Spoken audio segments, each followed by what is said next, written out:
Hi, in this tutorial I'm going to explain the settings for motion tracking, which are grouped into a pre-tracking menu on the left and a post-tracking menu on the right. These tracking settings are common across all of our Mocha-based tracking products. We are reviewing them here in the SliceX editor, but they are the same for PaintX and others. Let's explain a few terms and concepts before we go over the individual parameters. When we're tracking, the movement is modeled in two different ways.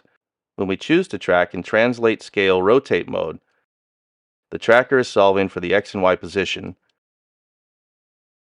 simple 2D rotation in the Z-axis, and the overall scale, but ignores perspective distortion. The perspective mode adds perspective distortion to the mix and is the setting you will most commonly want to use.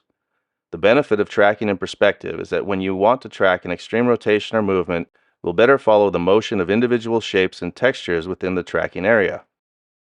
If you were just to try and match that motion with the Translate Scale Rotation mode, the shapes will most certainly lose their connection to the image due to the lack of distortion. Let's look at the Apply Track Mode setting.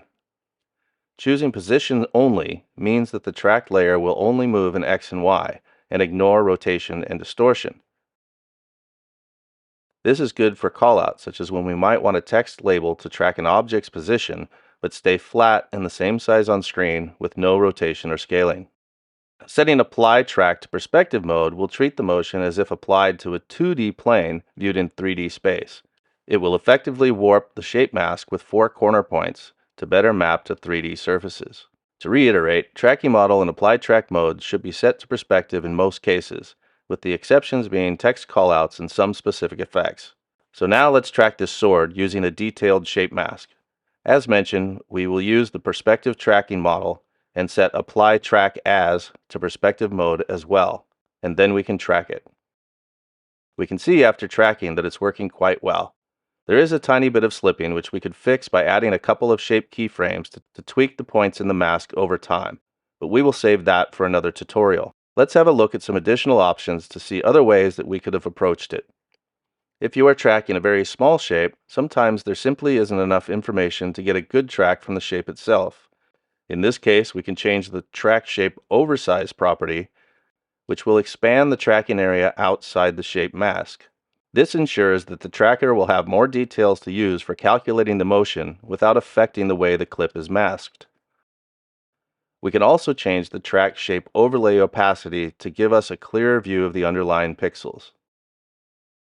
So while we tracked in perspective mode, after tracking we can switch the track apply setting to translation. We can see that it pins the shape to the center of the tracked area, but ignores changes in scaling rotation and perspective distortion, exactly what we need for tracked callouts. Let's make sure again that the track apply setting is in perspective mode,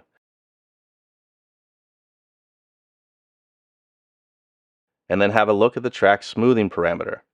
If the track motion has some jittery high-frequency vibrations, we can turn on smoothing and choose how many seconds we want to smooth over.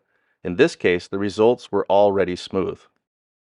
Copy track data and paste track data allow us to copy motion tracking to different layer groups, such as 2 different groups of strokes in PaintX, or between instances of SliceX. After choosing Copy Track Data, we can immediately see that Paste Track Data is available in the right side menu, indicating that the tracked motion was copied successfully and is now available for pasting. The next settings here are for solving specific problems with bad tracking solutions.